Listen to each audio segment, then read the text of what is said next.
Hello friend, welcome back to my channel Ramla ব্লগে। আশা করি তোমরা সবাই ভালো আছো। দেখো, আজ আমার শরীরটা খুবই খারাপ। এই দুদিন ধরে গ্যাসের সমস্যা। আমি রোজ রোজ হসপিটালে গিয়ে প্রায় ইঞ্জেকশন নিচ্ছি। তাই দেখো, আজ তোমাদের দেখাচ্ছি। মা তাড়াতাড়ি করে দেখো, বৃহস্পতিবার আপেল দিয়ে পুজো করেছে ঠাকুরকে, মানে আপেল দিয়েছে, নিবেদন করেছে। আর এই দেখো, আমি মা কালীকে এখনও দেওয়া হয়নি, ওটা আমি দুপুরবেলায় দেবো। আর এই দেখো আমার বিছানাটা, আমি এই যে এক বাটি মুড়ি নিয়ে বসেছিলাম খাবো, তার জন্য তোমাদের একটু দেখে নিলাম। চলো দেখো, দেখে দেখো। আর দেখো দেখো আমার বেবির খাবারটা দিচ্ছি। আর এটা আমি মুড়ি, এরকম মুড়ি রেখেছি।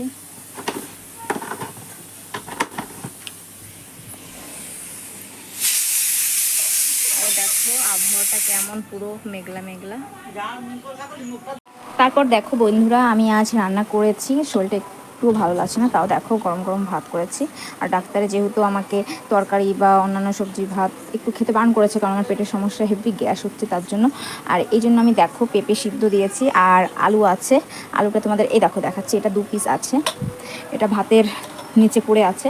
আর দেখো আমি মা আর দিদি খাবে বলে নিরামিষ রান্না করেছি। আলু, পেঁপে, ঝিঙে আর একটা পটল দিয়ে মাখা মাখা করেছি। একটু ফোড়ন দিয়েছি, তেজপাতা, কাঁচা লঙ্কা আর হলো কালো জিরে, যা পাঁচফোড়ন থাকে। আর এই দেখো আমি আর মটর ডাল রান্না করছি, তার জন্য আমি গরম জল ফার্স্টে বসিয়েছি। আর এই দেখো ডালটা আগেই প্রেশার কুকারে সিটি মেরেছি। এই দেখো ডালটা কত সুন্দর সিদ্ধ হয়ে গেছে, মুসুর ডাল যেহেতু। আর এই দেখো, আর এখানে এই দেখো আমি সাদা তেল করেছি, মানে ঢালছিলাম, 2 বোতল হয়েছে। আর এই দেখো এই বোতলটা দিয়েই আমি রান্না করি, এটা আমি অর্ধেক ভরে রেখেছি, আর ওটাই ফুল। দেখতে থাকো। আর আমি সারাদিন কী কী কাজ করি সেগুলো তোমাদের দেখাবো অল্প অল্প করে, কারণ শরীরটা একটু ভালো নেই তার জন্য। তারপর দেখো বন্ধুরা, আমার শরীরটা তো একদমই ভালো নেই, তোমাদেরকে বললাম। তাও দেখো আমি ডালটা তাড়াতাড়ি করে রান্না করে ফেলবো। এটা হলো মটরের ডাল, এটা মুসুরির ডাল নয়। যেহেতু আজ বৃহস্পতিবার, তার জন্যই মটরের ডাল রান্না করব নিরামিষভাবে, জিরে ফোড়ন দিয়ে আর তেজপাতা দিয়ে। তারপর আমি ডালটাও করে ফেলেছিলাম। আর এদিকে আমি একটু ভাত খেয়ে নিচ্ছিলাম, মানে সকালে আমার পেটটা ভালো ছিল না। সিদ্ধ ভাত, মানে একটু আলু সিদ্ধ পটল সিদ্ধ দিয়ে ভাত মাখিয়েছিলাম, পাশে সবজিটা নিয়েছিলাম। তাও লুকিয়ে লুকিয়ে, পাশে মা ছিল না, দিদি ছিল না, তার জন্য। আর তারপরে খাওয়া দাওয়া সেরে আমি চলে এসেছিলাম কলপাড়ে। কলপাড়ের দিকেও অনেক থালা বাসন জমেছিল, আরও আর 2-3টে আমার বেবির জামা কাপড়, আর ওকে আমি কী কী দিয়ে মোছাই, টমেটো, সেগুলো একটু ধুতে হবে, তাই বালতিতে রেখেছিলাম। সেগুলোই আমি এরপরে ধুয়ে ফেলবো। কারণ বন্ধুরা, আমার বেবিকে খাওয়ানোর সময় এত পরিমাণে, মানে কি আর করব, নোংরা হয়ে যায় মেঠো দিয়ে সারা গা। ওই জন্য যেগুলো আমি লাগাই ওর মানে গায়ে মুখে, সেই ন্যাকড়াগুলোই পরে ধুয়ে দিই। তারপরে দেখো আমি, মানে দেখতেই পাচ্ছ তোমরা, আমার পেটে ব্যথা হয়ে কেমন, শরীরটা কেমন অস্বস্তি বোধ দেখাচ্ছিল, আর মুখ চোখও ভালো দেখাচ্ছিল না। হঠাৎ করে, জানো না বন্ধুরা, হঠাৎ করেই আমার 2-3 দিন গ্যাসের প্রবলেম দেখা দিয়েছে। আর রাত্রেই 2 দিনেই রাত্রে আমার দৌড়াতে হয়েছে হসপিটালে ইঞ্জেকশন নিতে। কি আর করা যাবে বলো। আর এখন এখন আপাতত এখন আমার শরীরটা ভালো আছে বন্ধুরা।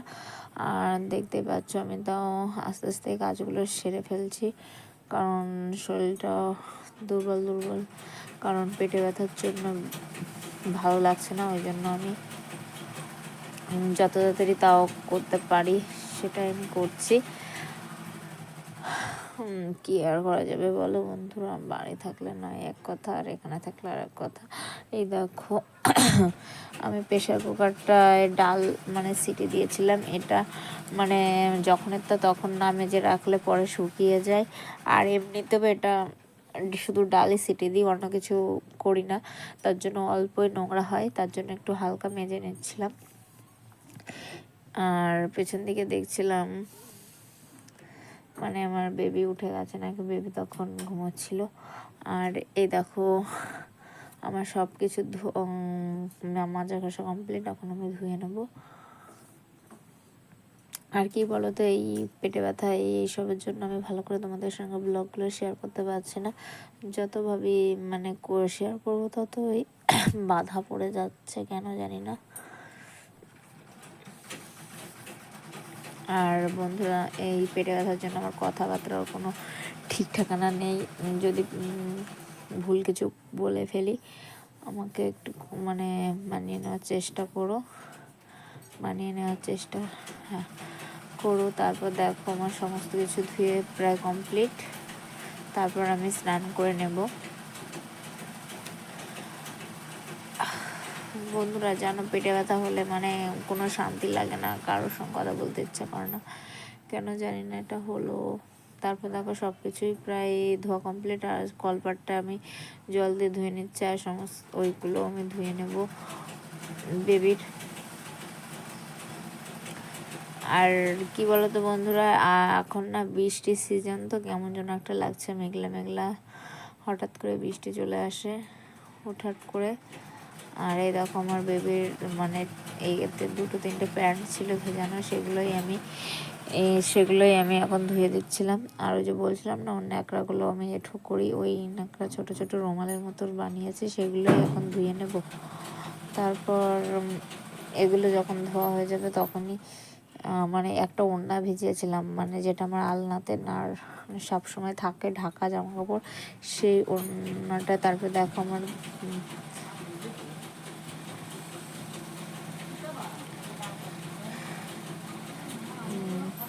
তারপর কি আর করা যাবে বলো,